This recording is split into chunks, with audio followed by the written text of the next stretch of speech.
Good morning to everyone. So we are presenting the Strive Edge IAS 365 degrees current affairs free classes. So as part of this series, this is the third class of the international relations current affairs summary topic. So in this course, we will be covering the entire last 1 year current affairs. So that will be covered in 70 hours. This will be helpful for your upcoming prelims 2025 exam. Okay. You can find the PDF of this particular document in our Telegram group. So the link is below. You can join our Telegram group and get access to those. And also, so these classes will be taken up by the experienced faculty who are having subject knowledge in the each particular subject as well. So you will be getting this course entirely free of cost. The only thing you can do as a gratitude towards us is you can subscribe this channel as well as you can like this particular video. And also you can share this initiative with all your friends who are preparing for this exam. Okay, with this caveat, we'll be beginning our class for today from where we left yesterday. That is the international relations. We are discussing about the multinational groupings. So as part of the multinational groupings, we will be taking up the further. So the next important grouping in this particular regard will be the G7. So the G7 grouping is also very much in news. So this is where the India has given a guest status. So we have attended the G7 meeting. So 50th G7 meeting in the Italy. So India was invited as an outreach country. That means a country which is not part of the grouping, but has been invited as a guest. Okay. Now, what are the prelims facts you have to remember about the G7? This we will be discussing. That is G7, it is an informal grouping of the advanced democracies. That is the 7 most advanced democracies has come together and formed this informal grouping. So they will be meeting annually and their main purpose is to coordinate about the global economic policies and address other transnational as well. So what are the transnational global conflicts? What is the impact of all these on the economy? That is what the main intention of this particular grouping. Now, how it has been formed. So in 1975, the G7 group has formed in response to the economic financial cooperation due to the energy crisis. So when the oil energy crisis has broken out in 1975, so as a reaction to that one, so the economic and financial cooperation has become prominent. So in that background, the G7 has formed. How it will be working? G7 lacks a permanent structure. So there is no particular permanent structure such as the UNO. That's why this is a grouping. It is like institutions are usually like they have a proper organization structure, offices, everything is there. But all these we are discussing currently, these are the multinational groupings because these are the group of the nations coming together. So some might have a proper structure, but there is no established institution as such. Okay. Now the presidency will be rotating and the president will decide, whichever the country holding the presidency will decide the agenda for that particular year. Okay. What are the members? The 7 most important members is the USA, Germany, Canada, UK, Japan, Italy, France. So in order to remember this easy, always remember that. So what continent wise you can remember. So in the North American continent, we have 2, USA as well as the Canada. Okay. And then from the Europe, we have Germany, UK, Italy, France. There are 4 nations. And then 1 from the Asia, Japan. So in this way, you can remember easily about the 7 particular countries. And in this, after the 7, so earlier, what this background is, Russia has also joined this G7 in 1998 itself. So then it has been peninsula. After the Russian takeover of the Crimea Peninsula, then the G7 has become G8 has become again the G7 with the exclusion of the Russia. Okay, and also remember that EU is not a member of G7, but it will attend the annual summit. So this as a prelims fact you can remember. Okay, so this is all about the first topic of today, that is the G7 multinational grouping. Then we'll be going into the second topic, that is the Indian Ocean region. So in the Indian Ocean region, firstly, The first overseas Jan Aushadha Kendra is inaugurated in the Mauritius. This is about the first thing. Okay. Now, this initiative exemplifies deepening relationship between the India as well as the littoral and island nations of the Indian Ocean region. So now the significance is on the Indian Ocean region. So how India is going to cooperate with this particular littoral countries of the Indian Ocean region. So the Indian Ocean countries comprise of the 36 littoral and 11 hinterland states. Okay. Now we will be looking into this particularly. What will be the importance of this Indian Ocean region, littoral and island nations? And there is a small assignment. So this should not be a one-way communication. So I want to every day give some targets for you to explore these things and find out, so that it will be helpful for your preparation.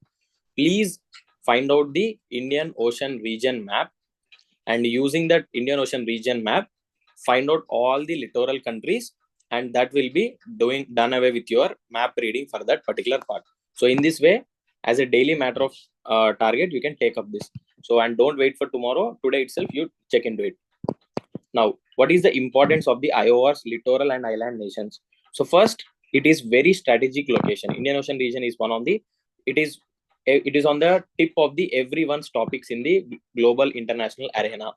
So because it has some of the strategic interests, such as it has proximity to the sea lines of communication, like the Malacca Strait, so which was very useful for the global trade and privacy and the maritime security. Okay. And 80% of the India's external trade, as well as the 90% of the energy trade, all this is happening to the Indian Ocean region. And also, if you have closer look at the map, Indian Ocean region forms at the center of the global trade. So from the Western European world to the Eastern Japan, as well as the developing world of the China, Japan, and the South Korea. So next importance is regional leadership is required, because India always believes that the Indian Ocean region is the strategic backyard of our country. So whenever we take up any policy, we will be having a background of the what are the changes that are happening in the Indian Ocean region. That is why geopolitically as well, we want to be the regional leader of this particular region. And also, whenever any major economy trying to influence in the Indian Ocean region, they always look at India as their particular ally. That is why the US, the Quad Summit, everywhere, the Indian Ocean region is being given the regional leadership to the India. And then yesterday we have discussed this blue economy. So in this particular Indian Ocean region is having the best marine resources, as well as we also looking into the deep sea mining aspects. So in order to do all this in a environmentally friendly manner, that is the blue economy policy of India. Then climate security. So Indian Ocean is one of the very much impacted place of the climate change. So it is warmed faster than any other ocean since 1950s. That has been reported by the IPCC. And then rapid population growth is there, and then severe pressure on the resources from that marine ecosystem is causing these particular resources becoming extinct, and there is a heavy environmental burden falling on that particular ocean. And also the climate disasters. So the increased intensities of the cyclones in the region is one of the examples of this regard. So this is where, so you can always find some points while reading the significance of one particular thing also. And what is the Indian initiatives which is being taken up in this regard? That is we have formed the Information Fusion Center, Indian Ocean region. So about this, we'll be discussing in short time. Okay, it is hosted by the Indian Navy in order to maintain the maritime safety and security in the Indian Ocean region. And also, we are providing the HADR assistance, that is the humanitarian assistance and the disaster relief mechanisms. India have this with the surrounding countries in the IOR region. For example, in the recently the Papua New Guinea was hit by severe disasters. So India has provided the HADR assistance that we have discussed this in the last class itself. And then Vaccine Maitri, Operation Karuna, these kind of operations, as well as the humanitarian assistance, is provided by India. And also there is one important thing, Indian Navy's outreach initiative called the Mahasagar, that is Maritime Heads for Active Security and Growth for All in the region. We all know that Sagar doctrine is followed by India, in particular to the Indian Ocean region. Now this Indian Navy's outreach initiative, Mahasagar, you can be expecting a question like, what is the Mahasagar recently seen in the news? So these kind of questions are very much expected. So always try to remember this. And then as we discussed, Sagar doctrine, that is security and growth for all in the region. And also we have the neighborhood first policy, and all the distant maritime countries in the Indian Ocean region, India considers them as the extended neighbors. So, okay, with this, we will be moving on to the next particular grouping, that is the G7, G4. Okay, G4. The Ministry of, what is the context here? The Ministry of External Affairs has met with the foreign ministers of the G4 nations in the New York. So, why? In order to reaffirm the commitment to the UNSC reforms. So, don't get confused with the G7, G8, G20. So, these are the hierarchical, almost like a hierarchical groupings. Like G7 is having 7 countries and 8 is including Russia. G20 is including all this along with the African Union. So, this is almost, they have almost a similar kind of agenda, but G4 is something different. So it has been formed by the 4 particular countries. So that those are the Brazil, Germany, India, and Japan. So why they have formed this G4 particular grouping is that they want the UNSC, the United Nations Security Council reforms. By what? By bidding for the permanent seats. As we all know, so the UNSC has the 5 major countries such as USA and the Russia, China. These kind of 5 countries are having the veto power. So they are the permanent members. And now along with them, India want reforms in the UNSC along with these particular 4 countries also to be included in that the permanent seat, because these 4 countries have developed economically, have a stable polity, and then the military have a very much significance. And then these countries also represent the diverse geographical locations. If you can see, Germany is in the Europe, Brazil is in the South America. As we all know, South America is one of the biggest continent and having healthy resources, but still it has not have a direct representation in the UNSC.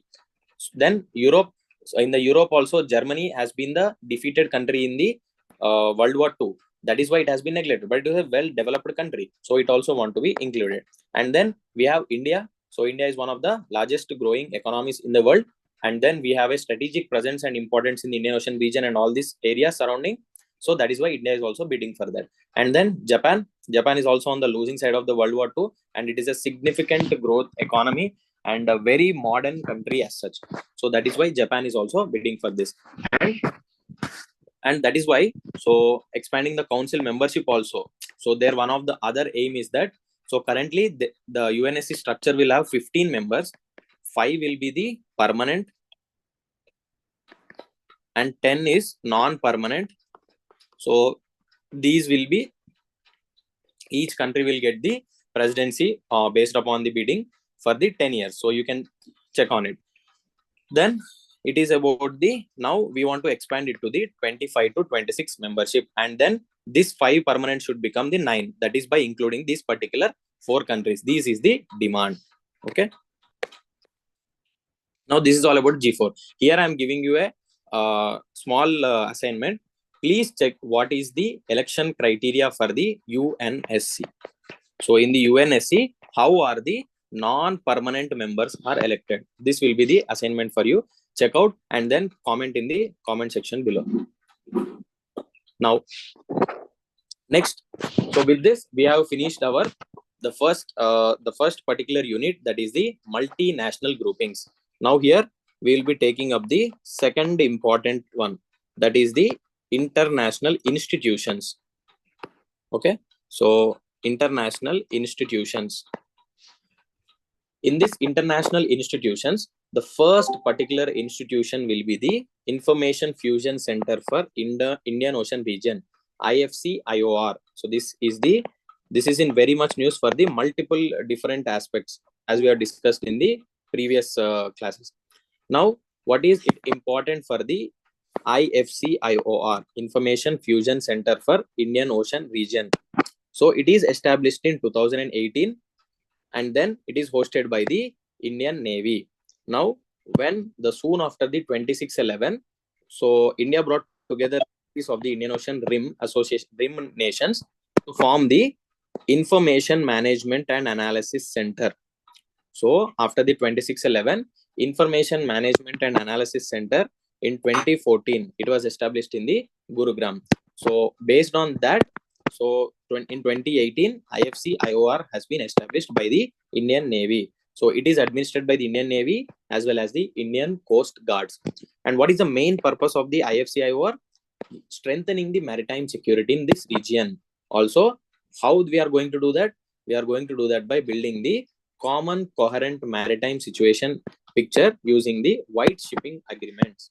So now in this regard, you have to know the term what is white shipping agreement, because white shipping agreements are the deal that is sharing of the information regarding the commercial non-military merchant vessels.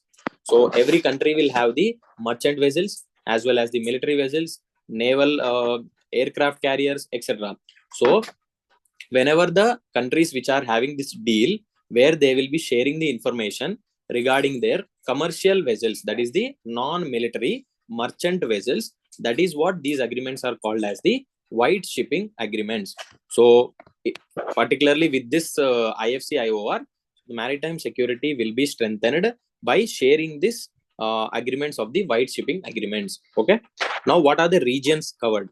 The Indian Ocean region and then the adjoining seas such as the Arabian Sea and Bay of Bengal and this kind of seas, the Indian Ocean region and then the adjoining seas will be covered by this one.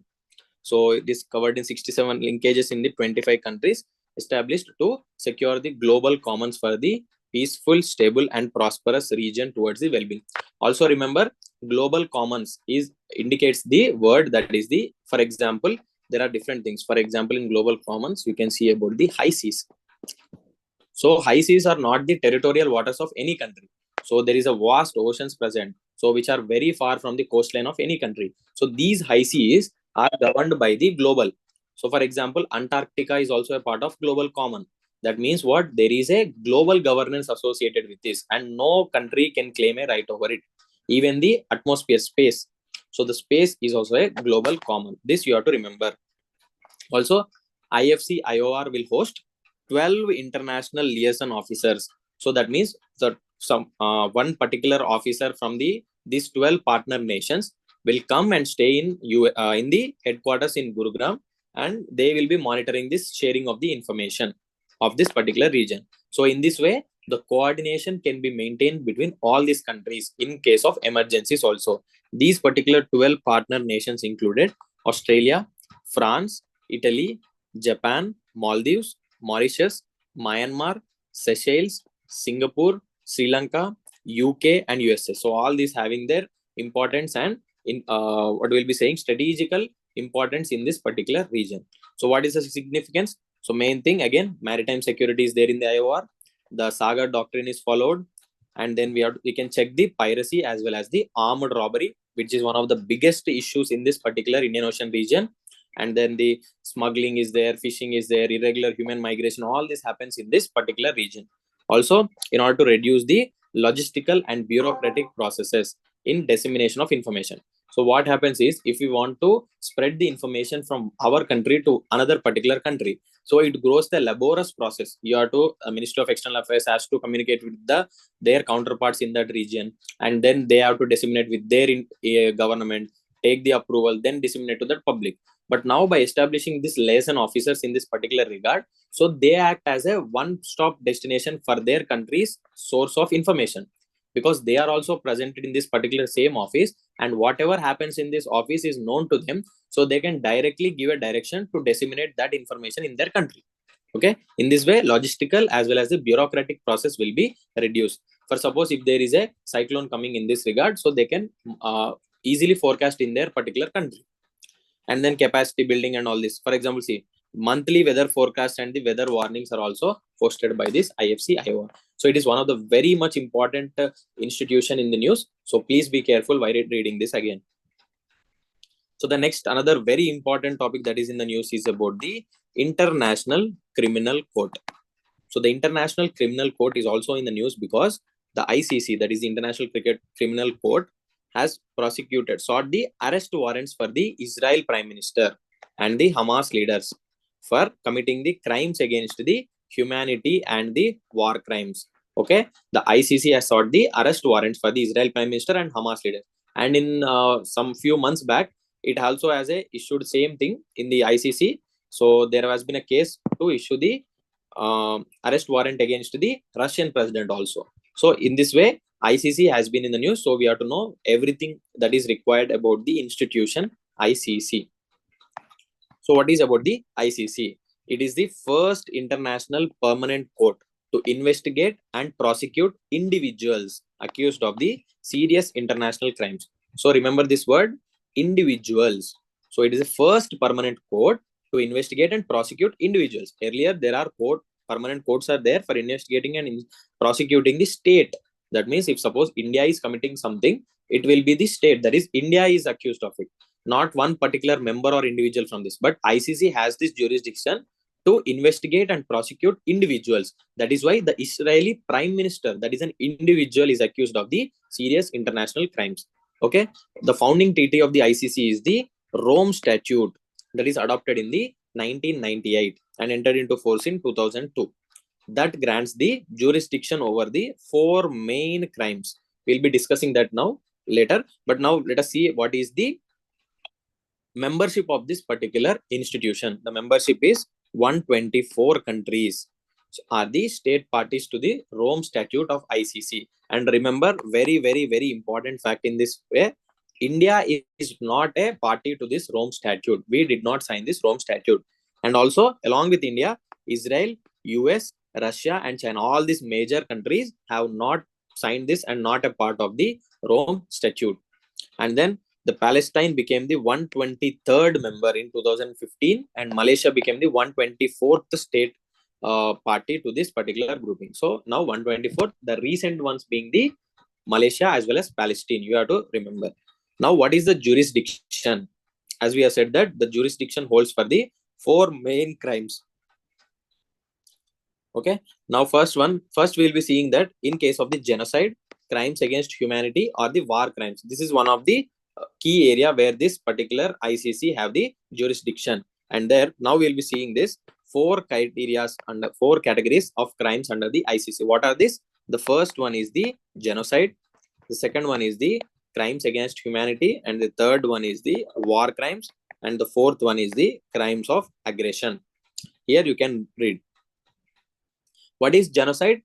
It defines that any intent to destroy national, ethnic, rational, religious group by killing its members or by any other means, by killing or capturing or anything like this. So it is considered as the genocide. And then crimes against humanity, that means what? Serious violations that are committed through the large scale attack against the civilian population. So whenever there is a large scale attack on the civilian population, that will be leading to the huge humanitarian crisis. So that is also considered a crime that is there. And under this, the 5 forms are listed under this, which includes murder, rape, imprisonment, enforced disappearances, enslavement, torture, and apartheid, and all this. So these are the different forms of the crimes against humanity. And now, what are the war crimes? So that means what? Grave breach of the Geneva Conventions in the context of armed conflicts. So here is another assignment where you have to learn about the Geneva Conventions. Tomorrow I'll be discussing about in detail, but you can check it out today and comment in the comment section below. Now, it includes the use of the child soldiers or the torturing the civilians or the prisoners. So intentional attack on the hospitals, historic monuments, etc. So all these are completely taken in combination and covered under the war crimes section. Next, crime of the aggression. So use of the armed forces by the state against the sovereign integrity or independence of another state. So aggressively without any reason and all. So a country is waging a war using their armed forces on any other country is called again the crime of aggression. These are the 4 particular categories that are considered as crimes under the ICC. And also remember, as a matter of fact, no jurisdiction with respect to any person of under age of 18. So this is one of the fact that can be asked in your prelims question. Okay. Now, so what is the jurisdiction again? Now these are the 4 categories of crime. Now we'll be discussing how the jurisdiction works. So see, the crime against the humanity or wars or the genocide or the these first three categories of the crimes are considered only when committed on or after the July, that is after the Rome Statute. So this is the important cutoff date you have to remember. And then if it is committed by a state party, national, or else the territorial of a state party, so or in a state that has accepted the jurisdiction of the court. What does this mean is that if any party is means what, is a country which is signatory to this particular Rome Statute. So if a country is signatory to this and has committed this one, then it comes under then has committed the genocide or crime against humanity or war crime, any of this by a party, then it will be directly under the jurisdiction of ICC, or else any territory of that particular nation. That means suppose if there is a country X and there is a state A in that country X, now that particular A is comes under the jurisdiction, the state A comes under the jurisdiction of this, because the country X is a signatory to this particular statute, and also in a state that has accepted the jurisdiction of court. Suppose any country which is not a party to this particular Rome Statute also can accept that ICC have a jurisdiction over me. Suppose India is not a party to the Rome Statute, but now suppose tomorrow, hypothetically, if tomorrow India decides to give the jurisdiction to the ICC, then it also consider the jurisdiction of this particular ICC. Then ICC prosecuted by the UNSC under the chapter 4 of the UN Charter. So also this is very important fact. Remember, if any case that is referred by the UNSC, that is United Nations Security Council, to the ICC prosecutor under the chapter 7 of the UN Charter, under the chapter 7 of the UN Charter, if any case or if any person is being referred by the UNSC to the ICC, then it also automatically becomes the jurisdiction of the ICC, even if it is not a signatory to this particular statute.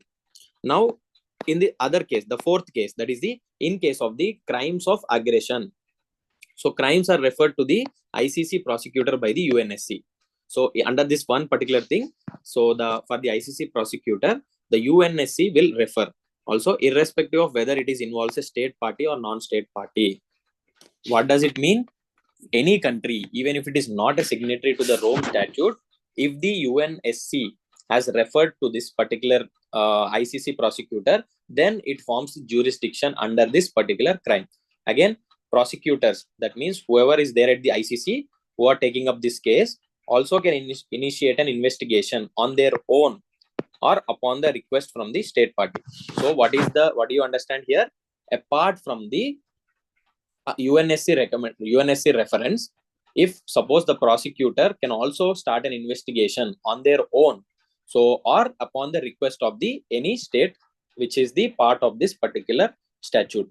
So now it has been very heavy, I can understand that, but please be very careful with these word changes, because ICC has been in the news in the past 1 year, and then there is a high chance that UPSC might ask a prelims question in this case, and it can play with these words. So read carefully what are the 4 categories of the crimes, and again under the first 3 categories of the crimes, how the ICC can take up the case, and under the 4th category of crime, how the ICC can take up the case. And also remember the fact that any person under 18 will not be taken up under the no jurisdiction for the ICC. So this is some important fact. What are the India's concerns with the Rome Statute is that why we did not join the Rome Statute is subordination of the ICC to the UNSC. That means however, whenever we are discussing the jurisdiction of the ICC, it has been observed that almost the UNSC reference forms a major part of the jurisdiction of the ICC. That means indirectly the UNSC is in subordination to this almost. So this might lead to the political interferences, because the UN is largely politically active grouping. Even if anyone is agreeing or not, the United Nations organization is highly politically active organization. So that is a matter of fact. That is why the United Nations reforms has been demanded by majority of the countries. That's why now ICC being a prosecutor and it has a immense powers and it is subordinated under the UNSC. So India feels that there might be a political interference. That's why India did not want to sign this and don't want to give away its jurisdiction to this particular grouping. So again, as per the Article 16 of the Rome Statute, no investigation may be commenced after the UNSC has requested to that impact. Okay, that means what? If suppose there is also a provision under this one, remember this provision, Article 16 of the Rome Statute, that is if UNSC today gives a request to the ICC, then ICC cannot make the investigation forward. So after this particular request, so if UNSC says today stop this investigation, that is the end of the investigation by the ICC. That is why you have to remember that. So this provision also can have an impact. So they, whenever they can say yes, whenever they can say no, so it is in the under the hands of UNSC, and UNSC's power to bind the non-state parties to the ICC, that violates the principle of sovereignty. So the non-state parties also can be referred. So as we discussed recently, now in this one, whenever we are discussing that, whenever the UNSC refers a case to the ICC, it forms the jurisdiction of ICC, even if the country is not a party to the statute. Now this violates the sovereignty of the particular country. So today my country is a sovereign country and ruled by my own particular leaders, and now the UNSC, which has a political interference from the different major economies, so they will dictate our terms. That is the important thing. That is why India has not joined the Rome Statute. And then now, what it is there, ICC prosecutor on a proprio motus basis. That means what? Without a referral from the UNSC or a state party, also the ICC can take up this particular case for that whoever has signed this statute.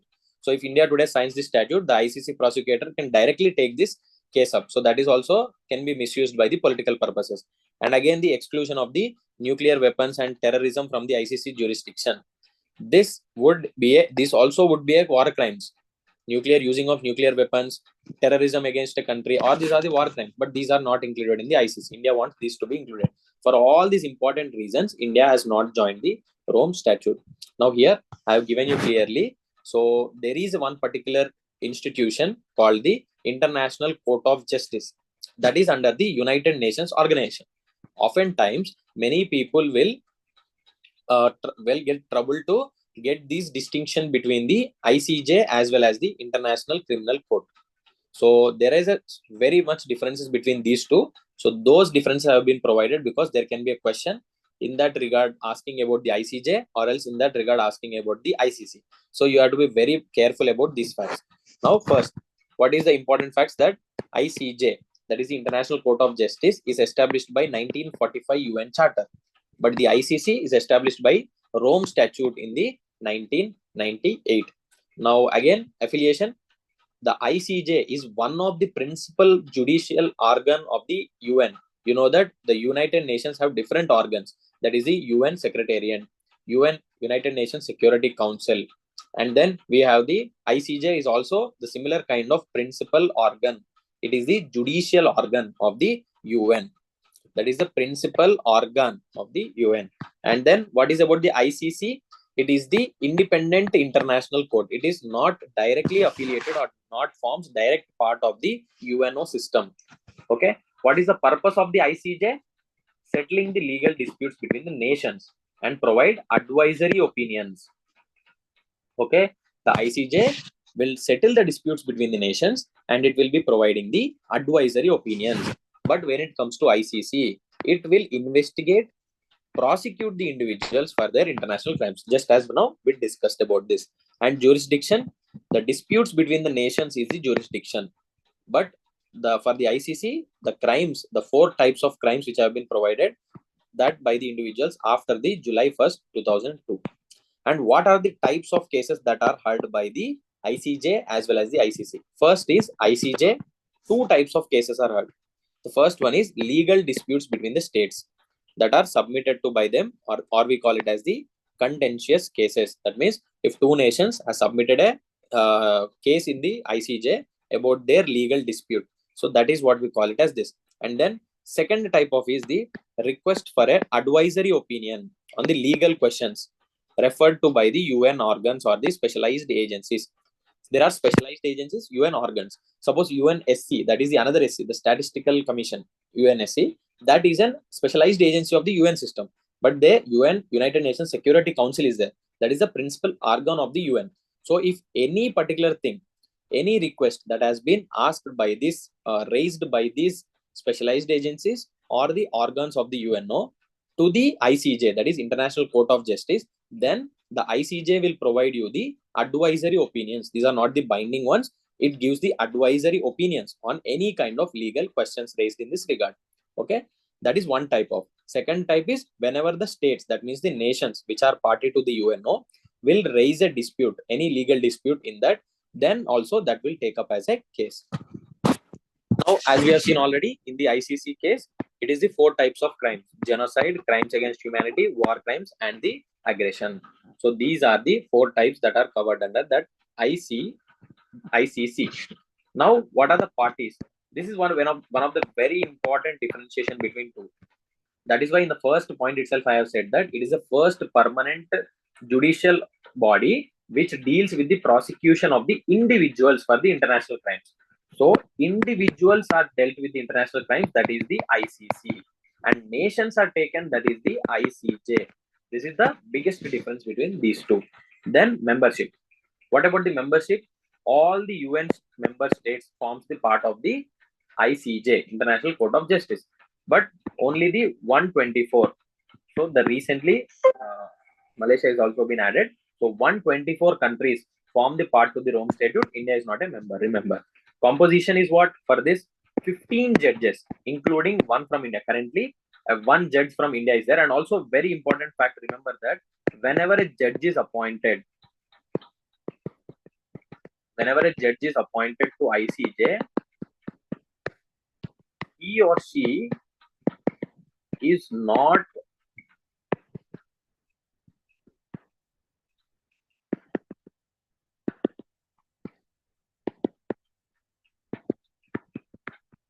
so he or she will not be a representative judge from India. Remember this fact. If I am as a person from India today will be elected as a ICJ judge, I will not be a representative of India in that International Court of Justice, but I will become a judge. That means I will be representing the entire ICJ. That you have to remember. So they will not be served by the Indian interest. India cannot give a direction to the judge of ICJ to act in its favor. That is a fact you have to remember. Also, next, the court has 18 judges, each from a different member country, elected to the non-relevant 9 years term. So usually, for a 9-year term, so 18 judges will be elected from the different member countries. But that means from each one person from the one country. And non-renewable 9-year terms means after 9 years, you will not be again renewed to that position again. Now, selection of the judges. The ICJ judges are elected by the General Assembly and the Security Council simultaneously. So the UN General Assembly and the Security Council goes for the voting simultaneously, and then the International Court of Justice, the judge will be selected. And here it is elected by the Assembly of State Parties to the Rome Statute. So there is an assembly where all the parties who have signed the Rome Statutes will come together, and then they will be electing this particular person. Next, location. It is in the Hague, that is the Netherlands. It is also in the Hague, Netherlands. Okay. And also, as a matter of fact, you can remember, it is the only principal UN organ. That means of all the principal UN organs, 6 are there. So among those 6, so only the ICJ is having its headquarters outside the New York. So every other headquarters of the UN organs in New York. And also Hague is called as the judicial capital of the world also. The Hague in Netherlands, it is a home to the numerous judicial bodies, arbitration bodies, etc. Okay. And then official languages that are taken up by the ICJ is the English and the French. And what about the ICC? It takes a lot. French, Arabic, English, Russia, Spanish, and the Chinese. All these are taken up by this particular. Then enforcement, it will be relying on the UN mechanism. So any verdict that is passed by the International Court of Justice will only hold significance if it is implemented by the United Nations Security Council. So it depends upon the United Nations Security Councils to decide upon whether it has to act or not. And again, in the United Nations Security Council, the decisions are taken based upon the veto power. And suppose the International Court of Justice today declares that Russia has done something in the war crimes, and then it has to be prosecuted as a state, or it has to done away with some of the sanctions or anything kind of such punishment. But it will never be implemented because the UNSC has to act on it. So there has to be some executive body, and that executive body role has to be taken up by the UNSC. And in the UNSC, that is the United Nations Security Council, Russia holds a veto power. it will never accept any resolution against itself. So this way, the mechanism of this UNO is outdated, and currently the India along with some other countries feels that it is the right time to bring in the reforms in this particular. That is why, as a matter of fact, I have told you that. And when it comes to the ICC, it relies on the state cooperation for the arrest and surrender. Now see, the ICC has issued it issued against the arrest warrant against the Israeli Prime Minister. Now, who will implement this particular thing? So it has to be implemented by the state. Suppose now tomorrow the Israel Prime Minister moves to a country for any meeting or anything, or any just by any chance he is going to visit that country. Now that country holds the significance to arrest this particular person. And also, if there can be some exceptions, the state can say that if the Israeli Prime Minister is coming on a state visit, so there is a diplomatic protocol that is being followed, so we cannot arrest also. So in significance, this particular act by the ICC to issue a arrest warrant against the Israeli Prime Minister holds only the verbal significance, because actions is very rarely, or it is a magical thing to happen. So this is all about the ICC as well as and then the difference between the ICC and ICJ.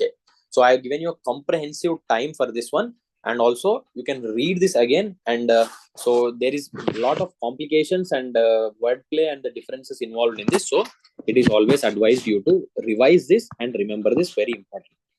Okay, moving ahead. After this, we'll have the World Economic Forum. So this is one of the, again, another important international institution where the headquarters is located in the Geneva, that is in the Switzerland. Okay, now it is established in 1971 as a not-for-profit foundation. And what is the aim of this particular WEF? Engages the foremost political, business, cultural, and other leaders of the society. Remember this, it is not just the heads of the state or the government representatives that are forming this particular WEF. It includes the political setup, the business people or the corporates, as well as the cultural heads of any particular religion or anything, and any other leaders of the society, in order to shape the global, regional, and industry agendas. Now, what are the major reports? So the WEF releases many reports, but you have to remember as a prelims fact, the Future of Growth report, Global Risk report, the Future of Global FinTech towards Resilient and Inclusive Growth. So these are the reports that are in the news that has been released by the WEF. So you can remember these three reports. Along with that, there is another assignment for you. Check out the WEF, what are the important other reports that are published by the WEF, and read that. And also, if you can, comment in the comment section below. Next. Now, there is another important which is in the news, which is not widely covered in the popular media, but nevertheless it was in the news. So you have to remember. So these kind of topics which are not so popular in the news but are in the news are very much favorite for the UPSC, and there is a perspective that it can be asked in the prelims paper. So important, read United Nations Statistical Commission. So why it is the news? India has started a 4-year term as a member of the UNSC. So this UNSC is different from the UN Security Council. Please remember. Now here I am referring to the UNSC, means it is the United Nations Statistical Commission. So here India has started a 4-year term as a member. Now what is this UNSC? This UNSC, I'm saying about this UNSC, United Nations Statistical Commission. It is established in the 1946. It is the highest body of the global statistical systems. Of all the global statistical systems present today, the highest body of all this is the United Nations Statistical Commission. Who are the members? There are 24 member countries of the UN. It is the United Nations affiliated body. So it is affiliated to the UN, and then 24 member countries are elected by the ECOSOC. What is ECOSOC? It is a principal organ. So ECOSOC is the principal organ, and then UN Statistical Commission, UNSC, is the affiliated body of the United Nations organization structure. Okay, what are the key responsibilities? To oversee the work of the United Nations Statistics Division. All that it will be taken up by this particular grouping organization. Then acts as a functional commission of the UN's ECOSOC. So for this, it acts as a functional commission. and brings together the chief statisticians from the member states in order to discuss the global issues and all this regarding this one, and setting up of the statistical standards and looking over their implementation at the international as well as the national levels. This is all about the prelims facts you have to remember for the United Nations Statistical Commission. Next important is about the Gas Exporting Countries Forum. Gas Exporting Countries Forum. That is the 7th Gas Exporting Countries Forum Summit was concluded with the Algiers Declaration. So, which is related to the natural gas for a secure, sustainable future. Now, let us see what is about the GECF. It is an intergovernmental organization between the countries' governments to build a mechanism for a meaningful dialogue between the gas producers as well as the gas consumers. Why? In order to improve the stability and security of supply. Because in any economic aspect, it is not just one party, that is the party which is selling or party which is buying will have a dominance or outright play. Because there has to be a person who is selling and there has to be a person who is buying. That is the how the economy works or the market works. So there has to be some meaningful dialogue between these two, whoever is the gas producer and gas consumers. And also we all know that gas is one of the very much prominent factor in maintaining the energy security of any nation. That is why the GECF is holding this particular significance in this regard. What is the vision? In order to make the natural gas a pivotal resource for the inclusive as well as the sustainable development. This is the vision. Who are the members of this? There are full-fledged members such as the Algeria, Bolivia, Egypt, Equatorial Guinea, Iran, Libya, Nigeria, Qatar, Russia, Trinidad and Tobago, UAE, Venezuela. Also, very much important, remember, India is not a member. India is not a member to this GECF. And some countries also hold the observer status such as the Malaysia, Mauritius, Mozambique, Senegal, Peru, Azerbaijan, Angola, Iraq, and these countries hold the observer status. Now, together, all these countries represent 69% of the world's gas reserves and 39% of the marketed production, and then 40% of the exports, global gas exports. So this is the very significance of this particular grouping, that is the Gas Exporting Countries Forum. Now, these countries collectively account for more than half of the world's LNG, liquid natural gas exports. LNG exports nearly 50%, half of the it is covered under by this GECF member. That is where it holds the importance. So this is all about this particular group. And the next one is about the next international institution is about the Coalition for the Disaster Resilient Infrastructure. So Coalition for Disaster Resilient Infrastructure. This particular institution is headquartered in New Delhi. And then how it is formed? It was launched in 2019 by the Indian Prime Minister at a UN Climate Action Summit, which was held in the New York.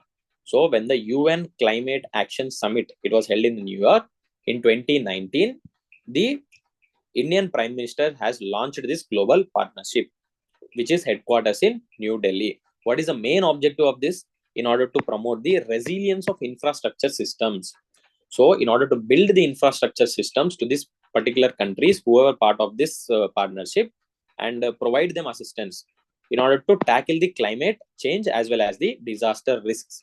And then we can ensure the sustainable development. So in order to promote the sustainable development and curb the climate change challenges, and then reduce the disaster risks by giving the resilient infrastructure to the countries who are the members of this. And who are the members for this?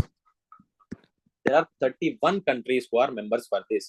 And then we have the 6 international organizations and 2 private sector organizations as the members.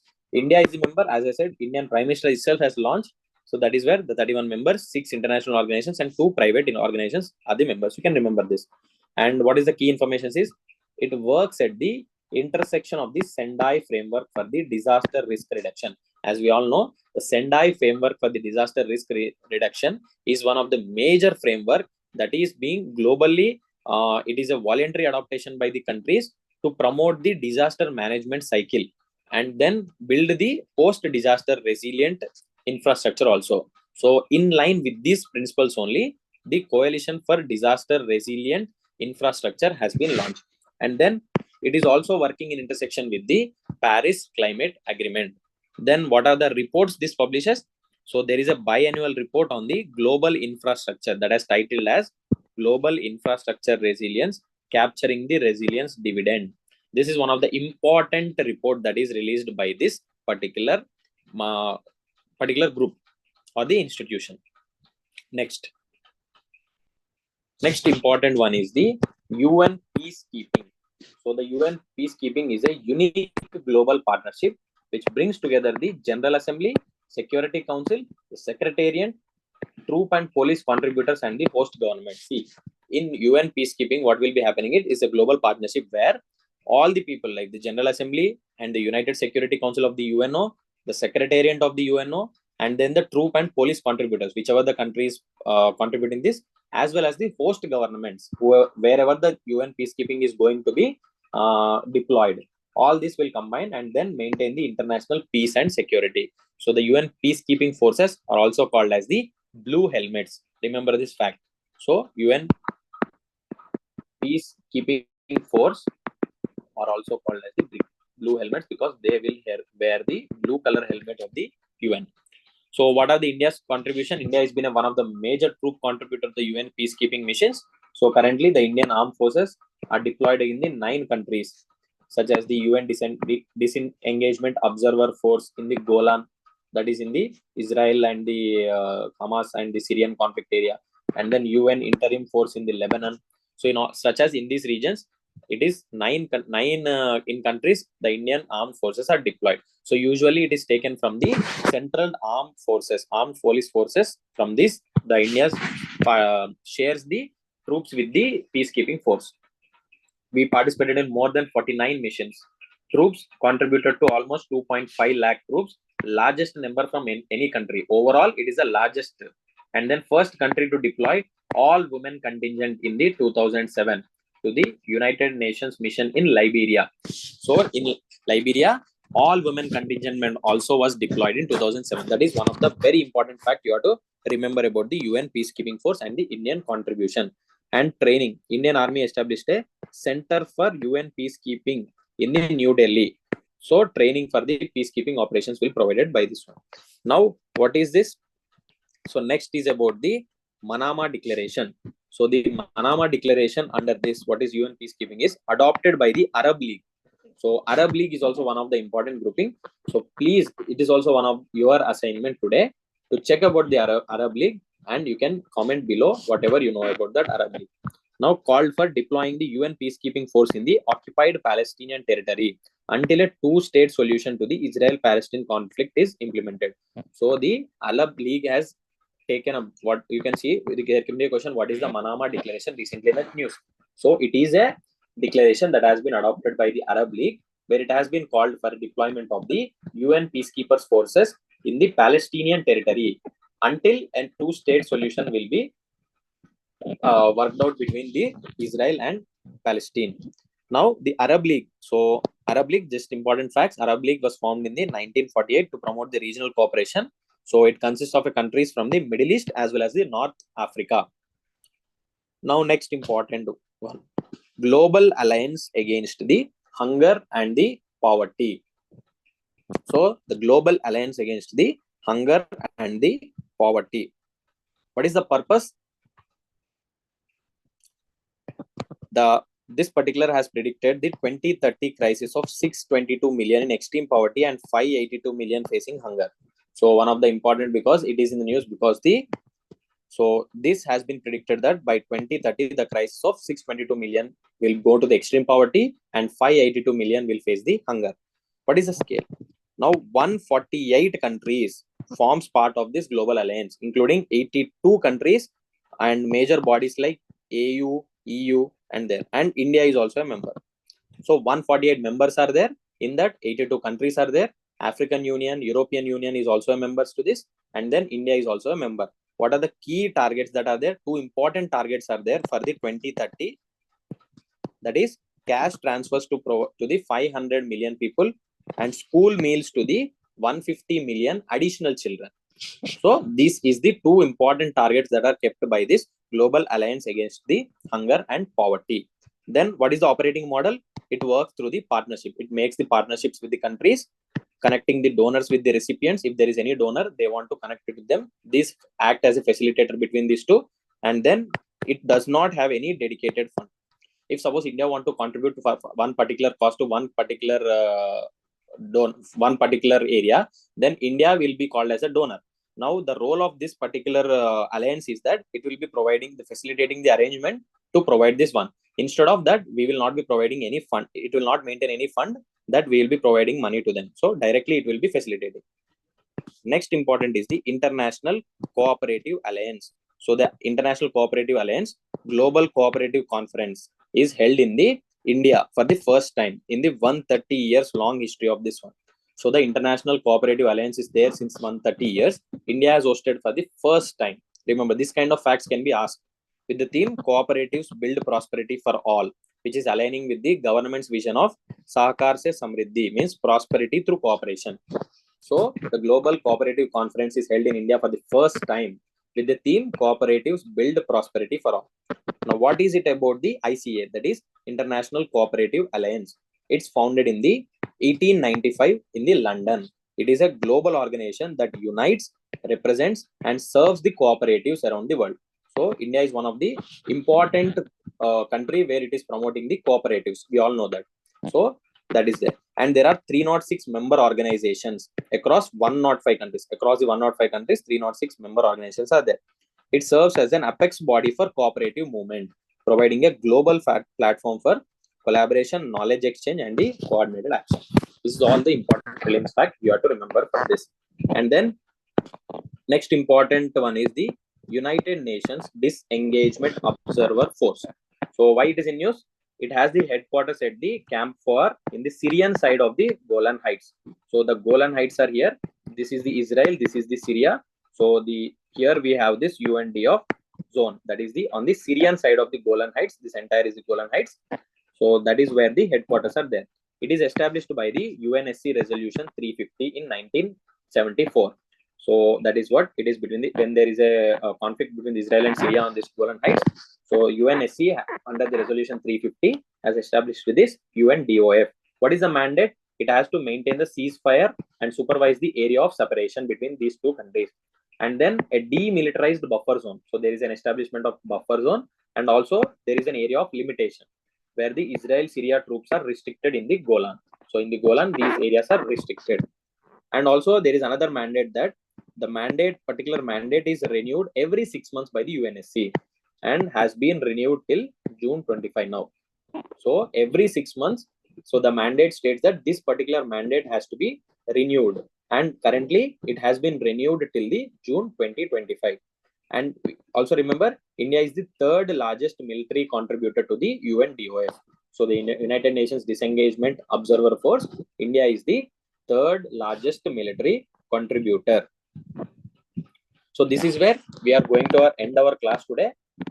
In the last, including today's class, the last 3 classes we have finished about the multinational groupings as well as the international institutions that are in the news for the past 1.5 years in the current affairs. We have done it very comprehensively. So you can simply follow this thing.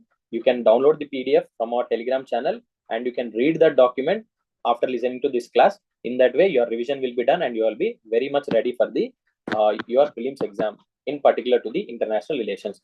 This course will be going to continue for the next total 70 days till your prelims exam, and then we will be providing you the comprehensive analysis daily. By spending just 1 hour, you will be able to do this. You will be able to prepare well for your prelims. So, and just that with this, we will be ending our class today. If you are liking our initiatives, please like the video. Also, please subscribe to our channel and share with your friends. So that's way you will be showing your gratitude towards our particular initiatives. Okay. Thank you.